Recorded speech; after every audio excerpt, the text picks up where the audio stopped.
Hello বন্ধুরা, দেখো আজকে আমি চালতের আচার করব।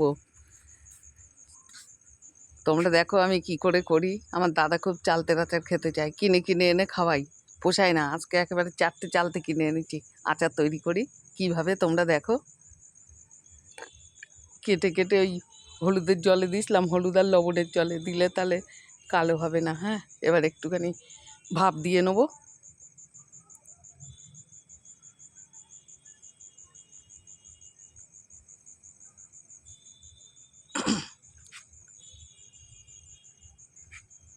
মশলাটা আগে টেলে নেবো, হ্যাঁ, একটু ভাজা করে নেবো।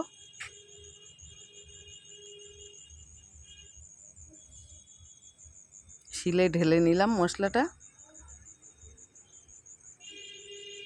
কড়াইতে জল দিলাম অল্প, এবার চালতেটা দিয়ে দেবো।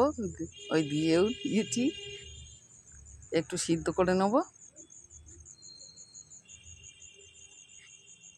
কষ বেরোবে তো।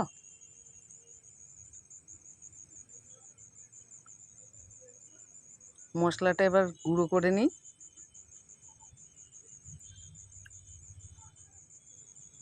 অনেক দিন শিলে বাটি না। দেখো একটু এলাচ দিলাম, টেস্ট হবে তাহলে ভালো।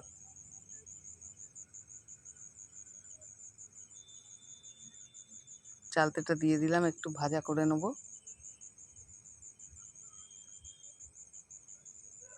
আগুনের জোরটা খুব বেড়ে গেছে।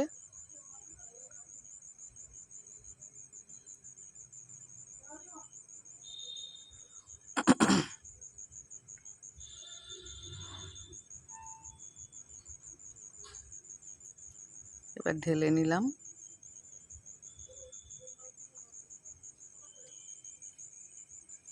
অল্প জল দিয়ে দিলাম, গুড়টা দেবো এবার।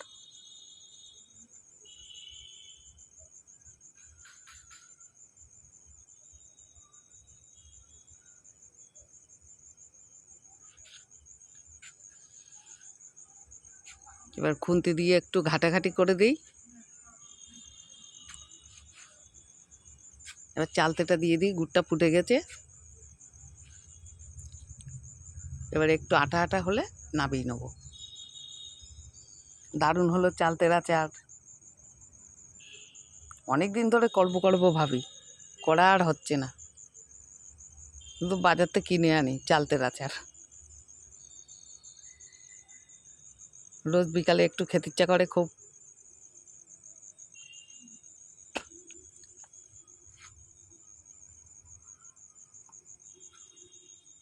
মশলাটা দিয়ে দিলাম, গুঁড়ো মশলাটা একটু মিশিয়ে দিই।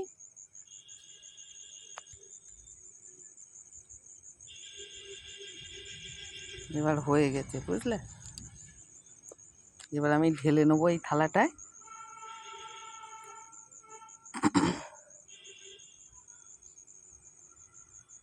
বড় জায়গায় দিলাম, একটু ঠান্ডা হোক, তারপরে ছোট জায়গায় দেবো, পরে তুলে রাখবো আবার।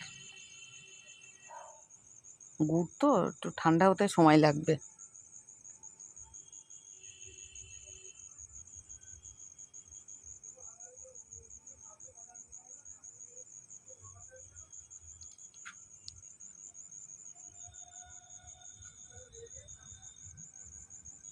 কি সুন্দর হলো চালতের আচার। বন্ধুরা আসলে আমি সবাইকে চালতের আচার খাওয়াবো।